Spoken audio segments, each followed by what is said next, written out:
Well, hello, welcome to Money with Mark Albert. I'm really glad you're with me. Today we're going to talk about being an executor of a will and dealing with the life insurance component uh, to make sure the beneficiaries get the funds.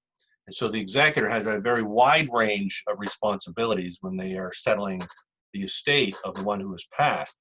And one of them very well could be to work out details concerning several different types of life insurance products that they have.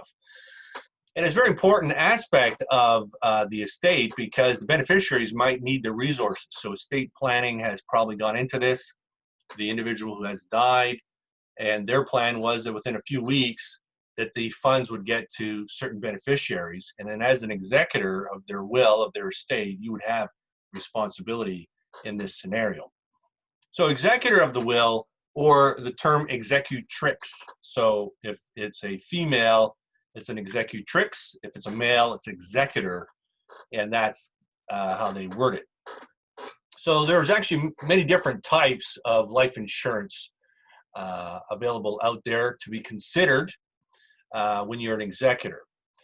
Now the coverage that is listed on that life insurance policy may or may not be enforced at the time of death. And so that's something that you will need to look into.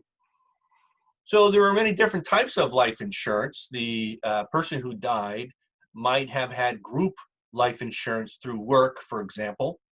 There may be a key person insurance. So that's a scenario where maybe in a company that they worked in, a corporation, there was a life insurance policy on their life, and the beneficiary might be the company themselves because they were a key person in that organization.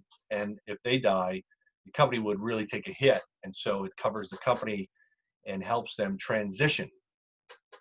You may have life insurance. They may have personal life insurance. One may be called joint last to die. Another one could be called joint first to die. And all that means is joint last to die means, let's say a husband and wife, they're both listed on the policy, and the policy is a joint last to die. That means if, let's say, husband and wife, and let's say the husband dies, well, the insurance policy doesn't pay out until the wife also dies because it's a joint last to die. So when the last of the two, and you might be able to have up to 5 people on a joint last to die policy. But minimum would be 2. A joint first to die would be a scenario where husband and wife, let's say, husband dies and then the money gets paid out to the wife, or the wife dies and the husband gets the benefit, the death benefit. So it's first to die, joint first to die. Another life insurance policy you may come across if you're an executor for handling someone's estate is a corporate life insurance policy. Those may be a little more complicated because you may be involved at a higher level, and the corporation themselves, if the corporation still is existent beyond the person dying, then people within that corporation might be able to help you with that in terms of the inner workings of that policy. Another one you may come across is a buy-sell agreement. So let's say there's partnerships in business, and let's say these two people, they partner in a business, and if this one dies, the only way that the other one can buy out his shares is to have a life insurance policy on his life, and then when he dies, this guy here, he gets the death benefit, and then with that, he might pay out the other spouse so that he becomes 100% owner of that company. So if you have any questions about those, my contact information will be below. So now it's important to understand that a life insurance policy is a unilateral contract. That means it's a one-way contract. And what I mean by that is it's one way in terms of the legal responsibility. So if I pay my premiums to the insurance company, then the insurance company has a legal obligation. If my policy is in force, I have kept up my part of the bargain paying my premiums. Life insurance company has a legal obligation to pay out the death benefit if I die on my policy that's in force. So it's a unilateral contract. Now, who are the beneficiaries? So you might see, if you're the executor, you may see on a personal life insurance policy, you may see that there be primary beneficiary, and another place where it may be called secondary beneficiary, or another word for secondary, they may use the word contingent beneficiary. So what that means is the primary beneficiary, or multiple primary beneficiaries, they get paid 100% of the death benefit. So if there's two primary beneficiaries and it was supposed to be 50-50 payout, and one of them has passed before, and there's only one live, then now 100% would go to the one that's alive in the primary. So if both primary beneficiaries have passed, then the money defaults to the secondary or contingent beneficiaries. And that's kind of important to know, because as an executor of a will, you're dealing with beneficiaries. It's a sensitive time for everyone. People are mourning, and yet you need to make sure that the funds get to the right people. So if it is a named beneficiary, meaning if I die, my wife's name is the primary beneficiary, the money will bypass the probate system, the provincial tax system, and go directly to my wife. It'll go to her tax-free, and it'll go to her fairly quick. Insurance companies, they love fulfilling claims because they have a reputation to uphold, and they want to have a good reputation that they are, top-notch life insurance companies, and they want to fulfill the requirement of a claim on life insurance when someone dies. So what about if the beneficiary is the estate? So that happens sometimes. So if it is the estate, then the funds are subject to probate.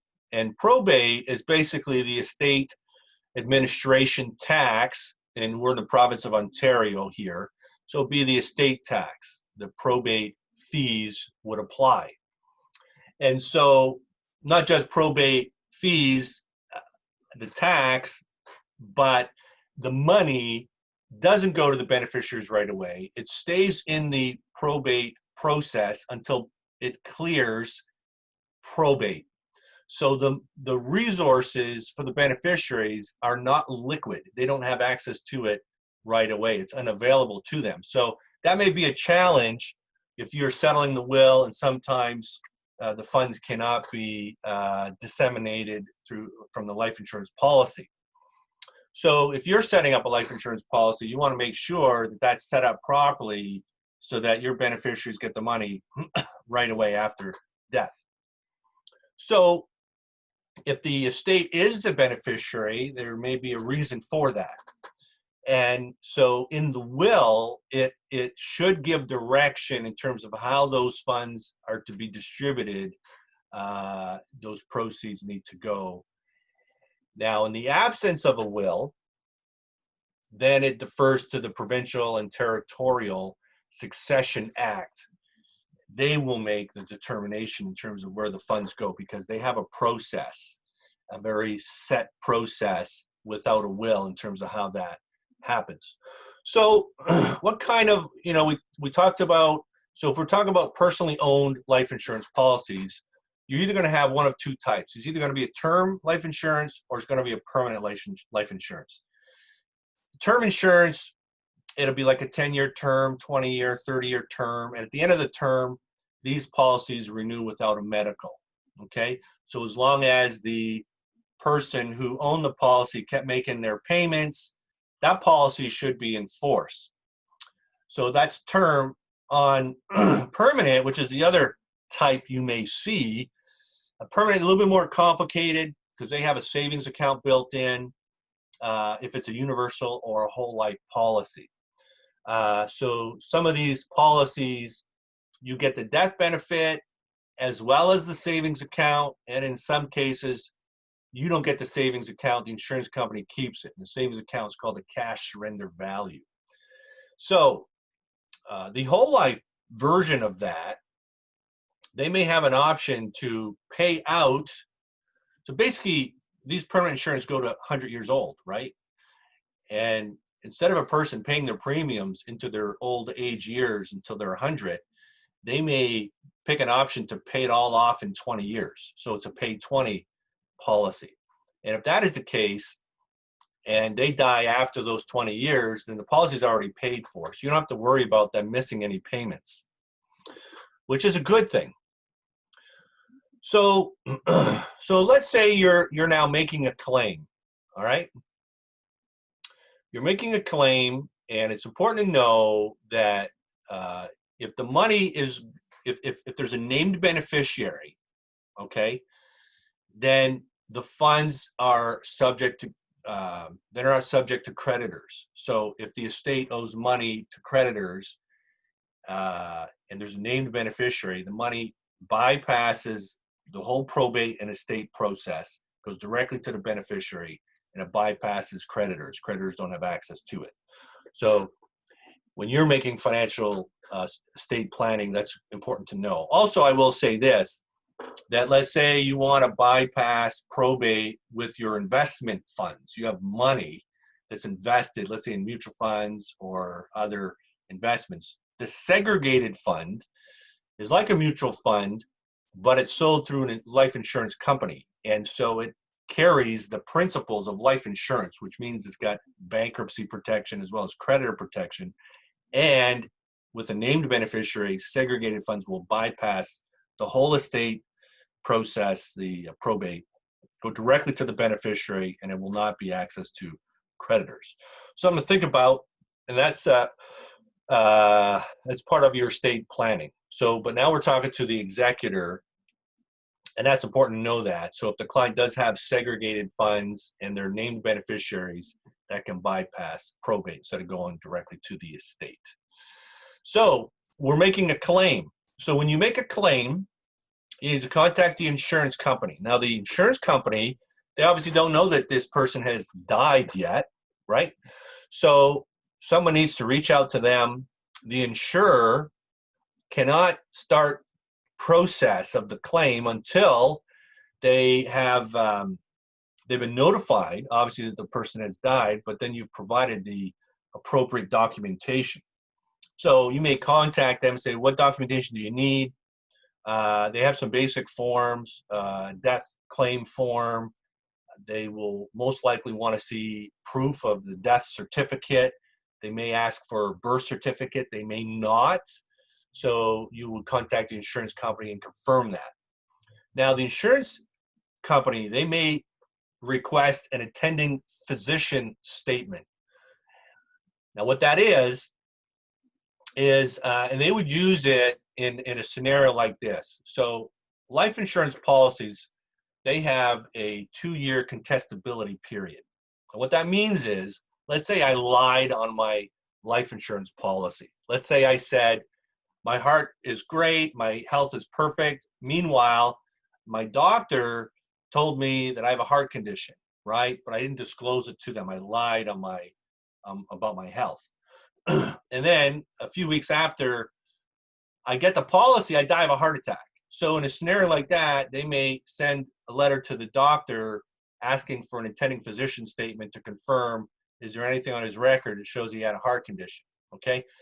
So another scenario you'd want to be aware of is, obviously, it's very sad if someone dies of suicide, but if they died of suicide within 2 years of the life insurance policy being in force, all these insurance policies have a 2-year suicide clause. And that's to prevent someone from saying, you know, I love my family, I want to provide for them, but I can't live, I want to die. So they get a policy and then they commit suicide. So there's a 2-year clause. After 2 years, if someone does commit suicide, the insurance company will pay out in full. So that's important to know if you're the executor of the will. So finally, you know, let's say there's missed payments. If the person was dying of cancer and they were in hospital for several months and they didn't have a power of attorney to take care of paying their their bills and stuff like that, and they may have missed payments. Well, life insurance policies have a grace period, and so often it's 6 months. So if they fit within that grace period, the insurance company will most likely pay out the funds in full to the beneficiaries or to the estate, and but they'll probably hold back the amount of premium that was owing. Okay, and you'll confirm that with them. So if you have any questions, comment below. My contact information will be there. If you need estate planning assistance and you're in the Greater Toronto area, it'd be great to assist you. If you're new to the channel, please subscribe below, because you may find this very helpful if you're an estate, if you're an executor of a will, but also if you are interested in estate planning for your own self. Listen, thanks for being with me. Have a wonderful day. Bye now.